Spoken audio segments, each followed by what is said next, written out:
안녕하세요. 오성보험 평가사입니다. 자, 이번에 설명드릴 내용은 그 리츠와 펀드, 부동산 금융론에서 간접금융의 대표적인 방식인 리츠와 펀드에 대한 설명을 드리도록 하겠습니다. 자, 슬라이드 보시면 부동산 금융의 경우에는 개념 정확하게 정리하시고 그 다음에 다양한 기준에 따른 분류체계, 그러니까 동일한 금융기구를, 동일한 금융수단을 용도에 따라서도 분류를 할 수 있고 구조에 따라서도 시장에 따라서도 분류를 할 수 있는데 그걸 잘 활용을 하셔야 되겠죠. 그런데 이 분류 기준 중에서 일단 구조에 따른 분류, 그래서 부동산 금융의 수요자와 공급자가 직접 만나는 금융이냐 아니면 중간에 어떤 매개체, 에이전트를 통해서 간접으로 만나는 방식이냐에 따라서 이것이 직접 금융이냐 간접 금융이냐로 분리가 되는데, 그 중에 이제 간접 금융에 대해서 말씀을 드릴게요. 간접금융 중에 이 부동산 투자회사 리츠에 대해서는 이미 한번 기출이 된 바가 있습니다. 그래서 기출된 논제인 만큼 잘 정리를 해두실 필요가 있겠죠. 왜냐하면 한번 기출됐던 논제는 다시 출제가 된다면 동일하게 출제가 되진 않겠지만, 기출된 내용 중에 기출되지 않은 내용이 나온다든지, 예를 들면 리츠가 출제됐기 때문에 펀드가 출제된다든지, 아니면 리츠가 출제됐다면 리츠를 심화시켜서 출제가 된다든지, 이런 방식으로 출제가 되겠죠. 그렇기 때문에 해당 내용을 그런 관점에서 잘 정리를 해 주시기 바랍니다. 자, 일단 직접금융, 간접금융을 왜 나누냐를 좀 볼게요. 그러면 일단 직접금융은 자금을 공급하는 사람이 당연히 1인이겠죠. 한 명의 공급자가 한 명의 수요자에게 직접 공급하는 게 직접금융이고요. 간접금융은 중간에 이제 에이전트가 끼어 있기 때문에 다수의 공급자가 한 명의 에이전트에게 자금을 공급하고 그 에이전트가 한 명의 수요자에게 자금을 공급해 줄 수 있겠죠. 그래서 일단 공급자 자체가 직접과 간접은 1인과 다수로 나뉘어질 수 있고요. 규모도 마찬가지겠죠. 한 명이 공급할 수 있는 자금의 규모는 정해져 있습니다. 뭐 누구나 다 100억짜리 부동산을 살 수 있는 건 아니기 때문에 한 명이 공급하는 직접금융의 경우에는 자금의 규모가 소규모일 수 있는데, 간접금융의 경우에는 다수의 작은 공급자가 존재하기 때문에 다수의 작은 공급자가 1억씩만 공급을 한다라고 해도 100명이 모이면 100억이 되는 거고요. 1000명이 모이면 1000억이 되겠죠. 그래서 자금의 규모 자체가 달라질 수 있다. 그리고 세 번째 차이점은 그 운용을, 직접금융의 경우에는 직접 운용을 해야 되겠지만 간접금융의 경우에는 중간에 끼어있는 에이전트들, 실질적으로는 뭐 자산운용사나 뭐 신탁사 정도가 될 텐데, 이제 그들이 내가 공급한 자금을 운영하는 거죠. 대신 운용을 해주니까 특별히 전문성을 가지고 있지 않은 사람이라면 그러면 당연히 전문가들의 도움을 받아서 자금을 운용한다라고 보실 수 있을 거고요. 비용의 측면에서는 당연히 직접금융은 발생하지 않는 것이고, 간접금융의 경우에는 대신 위탁을 해주는 위탁 주체, 위탁 전문가들에게 지급해야 되는 위탁 수수료가 있으니까 아무래도 직접금융보다는 수익률의 측면에서 좀 떨어질 수 있겠죠. 그래서 위험을 감당하고 내가 가진 자금을 다 동원해서 내가 직접 금융을 할 것이냐, 아니면 위험 부담을 좀 줄이고 누군가의 도움을 받아서 간접으로 투자를 할 것이냐, 이 차이가 이제 직접금융과 간접금융의 차이라고 볼 수 있을 것 같습니다. 그래서 이제 오늘 말씀드릴 리츠와 펀드는 이 간접금융의 대표적인 수단이에요. 그래서 리츠와 펀드를 좀 더 구체적으로 보도록 하겠습니다.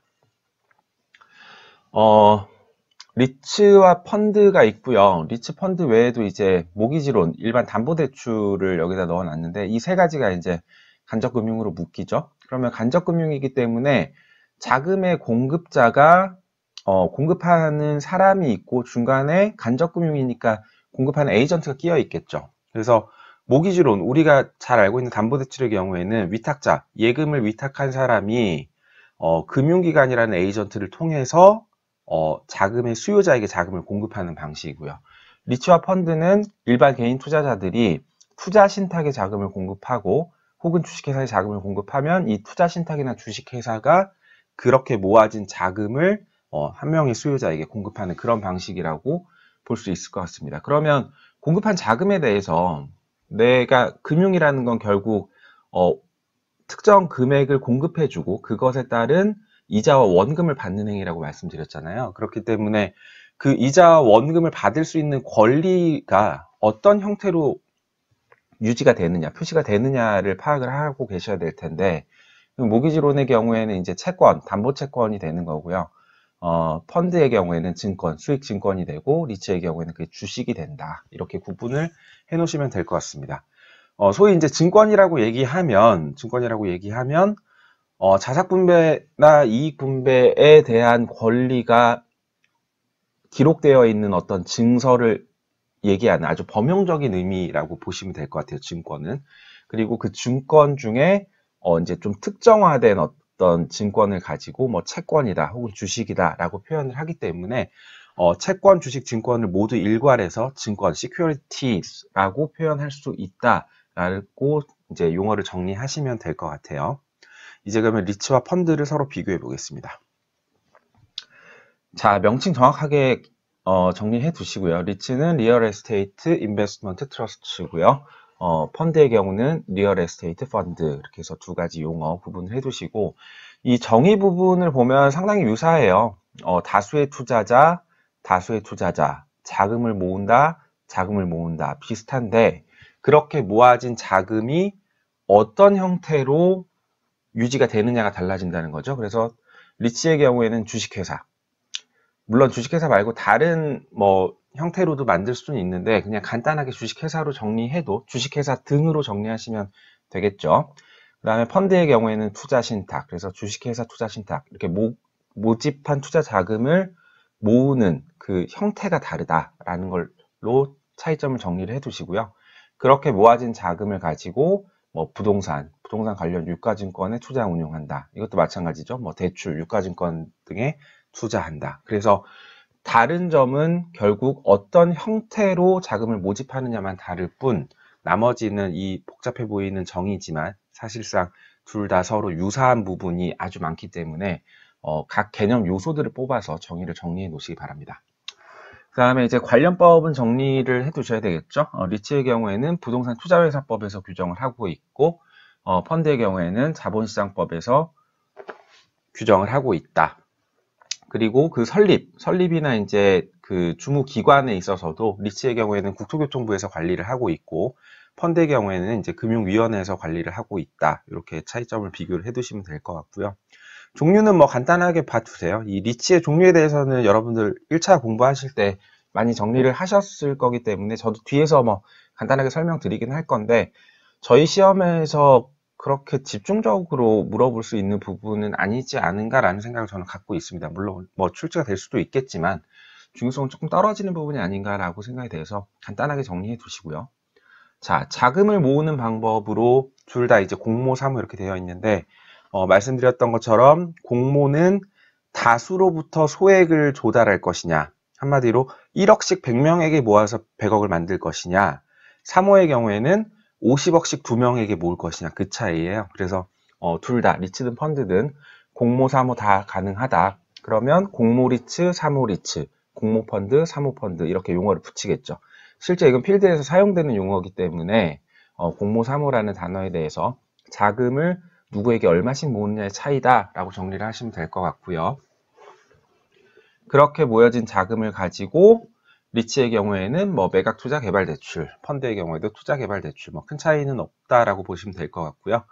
그렇게 해서 나온 수익은 리츠의 경우에는 주식 배당금으로, 펀드의 경우는 수익증권의 분배금으로 배분이 된다. 이렇게 차이를 구분해 놓으시면 되겠죠.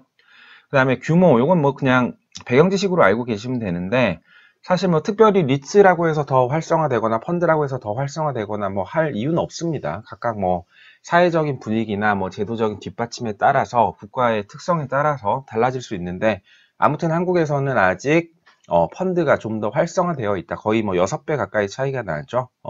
그래서 펀드가 활성화되어 있었고, 반대로 이제 리츠도 펀드처럼 활성화시키기 위해서 노력하고 있다. 그래서 뭐 공모 리츠, 사모 리츠를 더 많이 만들 수 있게 제도적으로 지원을 하려고 하고 있다. 이 정도까지만 정리하시면 될 것 같아요.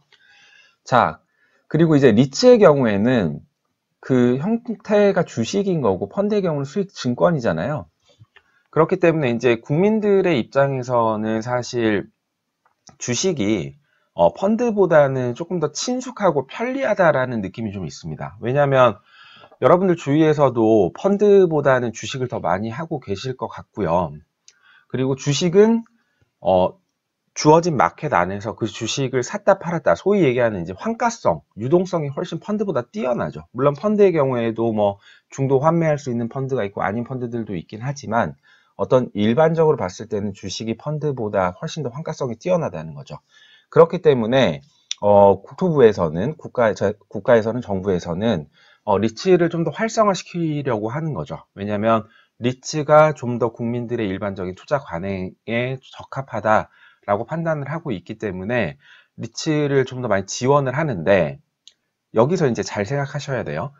지원을 하지만 그것이 국민들의 돈으로 투자가 된다면 국민들의 돈이, 국민들의 투자금이, 일반인들의 투자금이 잘못 사용되지 않도록 국가는 그것을 감시하고 보호할 의무가 있죠. 그렇기 때문에 이 리츠는 펀드보다 규제가 좀 더 강하다라는 어떤 기본적인 느낌을 가지고 내용을 정리하시기 바랍니다. 그래서 여기 있는 내용, 규제 방안에는 설립을 얼마나 까다롭게 할 거냐, 아니면 상장을 강제할 거냐 아닐 거냐, 특정인의 소유를 제한할 거냐 아닐 거냐, 번 돈을 배당하는 것에 대해서 개입을 할 거냐 안 할 거냐, 감정평가를 받을 거냐 말 거냐, 이런 5가지 기준들이 정부가 이 각각의 간접 투자 기구를 규제하는 방안이라는 거, 그걸 일단 잘 정리를 해 두시고, 그 내용에 대해서 구체적인 금액이나 비율이나 이런 것들을 외우는 것은, 암기하는 것은 저희 2차 시험에서는 상당히 부차적입니다. 물론 그런 내용을 알고 있으면 좋죠. 알고 있으면 좋고 답안에 쓰면 훨씬 더 좋습니다. 그런데 그것이 어떤 결정적인 답안에 당락을 가르는 문제는 저는 아니라고 보고 있어요. 그래서 전체적인 맥락을 이해하는 것이 중요하지 세부 디테일을 외우는 것은 그 다음 문제다, 부차적인 문제다라고 생각을 하시고요. 전체적으로 보면 다 리츠가 높죠. 펀드보다 설립 요건도 높고 상장 의무도 있고 없고 소유 제한도 있고 없고 배당 요건도 있고 없고, 그래서 전체적으로 리츠를 펀드보다 더 많이 규제하고 있다라는 내용으로 정리를 하시면 될 것 같습니다. 사례를 한번 볼게요. 사례를 가지고 여러분들 내용을 정리하시면 내가 알고 있는 개념적인 이해가 제대로 된 것인지 아닌 것인지를 잘 검증을 해볼 수가 있는데, 기사를 한번 보죠. 자, 이지스 자산운용이 지난 9월 스페인 바르셀로나에 위치한 네슬레 본사 사옥에 투자하는 펀드를 출시하자 3일 만에 556억 원을 채우며 완판됐다라고 나와 있죠. 자, 그러면 여기서 이지스 자산운용이라는 이 자산운용사는 간접금융을 시행하는 간접금융의 에이전트 역할을 하는 거겠죠. 이 사람들이 자금을 모으는 거예요. 얼마를? 556억을. 누구에게? 3일 만에 556억을 모았다는 건 일반인들에게 이 펀드를 팔았다는 거예요. 그래서 그렇다면 이 첫 번째 줄만 읽어보고서도 이 펀드는 공모 펀드고, 공모 펀드에서 모으려고 하는 금액은 556억 원이구나. 그리고 이 556억 원으로 어디다 썼느냐? 스페인 바르셀로나에 위치한 네슬레 본사 사옥에 투자를 했구나라는 걸 아실 수 있겠죠. 그래서 이 첫 번째 기사는 공모 펀드에 대한, 공모로 자금을 모아서 오피스, 네슬레 본사라는 오피스에 투자를 하는 펀드구나라는 걸 아실 수 있을 거고요. 자, 두 번째 기사 보시죠. 신한 알파리츠의 공모주가 나온 순간 공모 리츠라고 봐야 되겠죠. 그래서 신한 알파리츠는 이제 그 공모 리츠의 이름인 거고요. 청약 경쟁률이 4.32대 1. 이거 제가 강의 때 몇십 대 1이라고 말씀드렸는데 잘못 말씀드린 것 같아요. 4.32대 1입니다. 아무튼 이 치열한 경쟁률을 통해서 공모 리츠를 모았고요. 그 공모 리츠를 모은 데가 이제 신한금융투자죠. 그래서 이 신한금융투자라는 에이전트가 일반인들에게 공모를 통해서 자금을 모았는데 얼마를 모았느냐? 5천억에 가까운 자금을 모았다. 한마디로 일반인들이 조금씩 한 주당 5천원을 샀든, 한 주당 1,000만 원을 샀든, 한 주당 2천만 원을 샀든 모아서 그렇게 모인 돈이 5천억 원이라는 거예요. 한 명이 5천억 원을 댄 것이 아니라 여러 다수가 4.32대 경쟁률로 내가 하겠다라고 해서 5천억을 모았다는 거죠. 그렇게 모은 5천억으로 뭘 했다? 성남시 판교역 인근에 알파돔시티라는 오피스 빌딩에 투자를 했다. 자, 그러면 이 리츠도 마찬가지로 공모로 자금 5천억을 모집해서 그걸 가지고 판교에 있는 오피스 빌딩에 투자를 하는 리츠구나 라는 것을 확인하실 수 있을 겁니다. 자, 그 다음으로 이제 리츠를 좀 세분화해서 보는데, 기업 구조 조정 리츠, 뭐 위탁 관리 리츠, 자기 관리 리츠 이렇게 나눠져 있어요. 일단 정의 정도는 뭐 정리를 해 두셔야 되겠죠? 기업 구조 조정 리츠는 이제 기업이 가지고 있는 자산을 이제 뭐 처분을 하는 거죠. 처분을 하기 위해서 만든 리츠라고 보시면 될 것 같고요. 위탁 관리 리츠는 기업이 가지고 있는 자산을 내가 소유하고 있는 게 아니라 위탁해서 맡긴다라고 해서 이제 위탁 관리 리츠인 거고요. 자기 관리 리츠는 이제 말만 자기 관리 리츠고 실제 이거는 그냥 부동산 개발 회사랑 동일하다라고 보시면 돼요. 그래서 이 두 가지 기업 구조 조정 리츠와 위탁 관리 리츠는 명목 회사죠. 페이퍼 컴퍼니인 거고 자기 관리 리츠는 실제 회사, 실제가 존재하는 회사죠. 이 얘기는 뭐냐면 기업 구조 조정 리츠하고 위탁 관리 리츠의 경우에는 그냥 회사명만 있을 뿐 실제 그 회사를 관리하는 직원들은 없다라고 보시면 돼요. 그런데 자기 관리 리츠는 실제 개발 회사이기 때문에 그 회사 안에 우리가 알고 있는 일반 회사처럼 직원과 체계가 다 갖춰져 있는 거죠. 같은 맥락에서 자기관리 리츠는 영속적으로 존재하는 리츠인 거고요. 회사니까. 그리고 기업구조조정 리츠와 위탁관리 리츠는 이제 한시적이나 선택적으로 존재하는 것이다. 이렇게 보시면 될 것 같고요. 관련 규제에 있어서는 당연히 자기관리 리츠는 일반 회사이기 때문에 이 자기관리 리츠를 규제하기보다는 기업 구조조정 리츠나 위탁관리 리츠를 왜 규제하는지는 앞전에서 말씀드렸고요. 그래서 관련 규제를 받고 있다. 이 정도 느낌으로 정리하시면 될 것 같습니다. 자, 이것도 사례를 한번 볼게요. 공모부동산 투자회사 리츠인데 이리츠 코크랩 기업 구조조정 부동산 투자회사. 그러니까 이 리츠의 이름이 이리츠 코크랩이네요. 이리츠 코크랩이라는 이름을 가지고 있는 부동산 투자회사 리츠인데 그 리츠의 세부 종류가 기업 구조조정 리츠다. 이렇게 보시면 되겠죠. 자금의 에이전트는 코람코 자산신탁이 맡고 있다. 그럼 코람코 자산신탁이 공모 리츠를 통해서 일반인들이 이 리츠를 사주는 거죠. 주식을. 그렇게 해서 자금을 모았는데 그 자금으로 뭘 했다? 뉴코아 아울렛 3개점을 샀다. 그러면 이랜드 입장에서는 이랜드가 운영하고 있는 뉴코아 아울렛이라는 이 부동산을 이 리츠에 판 거죠. 그럼 팔아서 사업을 안 하나? 그건 아니에요. 그걸 팔고 임대료를 내는 거예요. 소위 얘기하는 이제 세일즈 리스백을 하는 거죠. 그러면 이랜드 리테일 입장에서는 뉴코아 아울렛 3개를 이 이리츠 코크랩에 매각을 했기 때문에 일시적으로 큰 돈이 들어왔겠죠. 매각 수익이 들어왔을 거고 그렇게 해서 확보된 자금을 회사 사업에 사용을 하고 대신에 이제 이랜드 리테일은 이 리츠라는 명목 회사에 계속 임대료를 내겠죠. 세일즈 리스백이니까. 그러면 이 리츠는 그렇게 받은 임대료를 가지고 이 리츠를 이 주식을 구매한 투자자들에게 배당을 해주는 거죠. 그 배당 수익률이 7.26%. 엄청 높죠.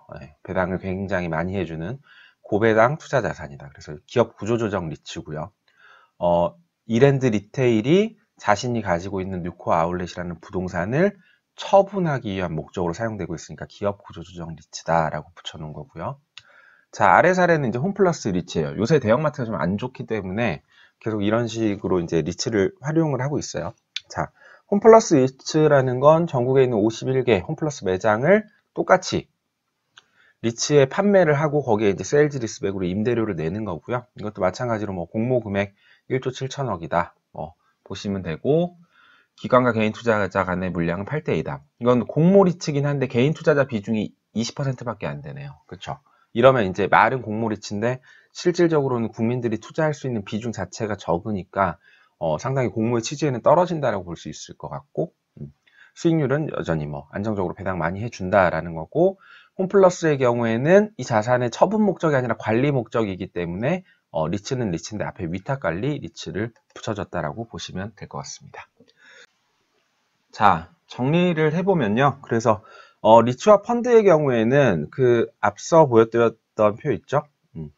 이 표를 기준으로 해서 리츠와 펀드를 좀 비교를 해서 정리해 놓으세요. 왜냐하면 지난번 출제가 됐던 파트는 부동산 투자회사 위주로 출제가 됐기 때문에 앞으로는 뭐 펀드로 확장되거나 아니면 둘을 비교해서 뭐 설명하라 이런 문제가 얼마든지 출제가 될 수 있겠죠. 그래서 리츠와 펀드의 이 주요 항목별로 서로 대조해서 좀 정리를 해주시고 규제의 경우에는 리츠가 펀드보다 다소 높다. 왜냐하면 일반 국민들의 투자 가능이 좀 더 적합하고 국민들의 투자 금액을 국가는 보호해줘야 될 역할이 있기 때문에 그 부분에 있어서 규제를 좀 더 강화하고 있다. 이런 느낌으로 해서 리츠와 펀드를 좀 비교해서 정리를 해두시고, 이 리츠 펀드를 묶었을 때 결과적으로는 부동산 간접 투자, 국민들이 소액으로도 대형 부동산에 투자할 수 있는 간접 투자 기회를 보장해주고 그 시장을 확대하기 위한 제도적 기구다. 이 큰 틀에 리츠 펀드의 존재 의의를 잘 정리를 해두시기 바랍니다. 자, 오늘 여기까지 하겠습니다.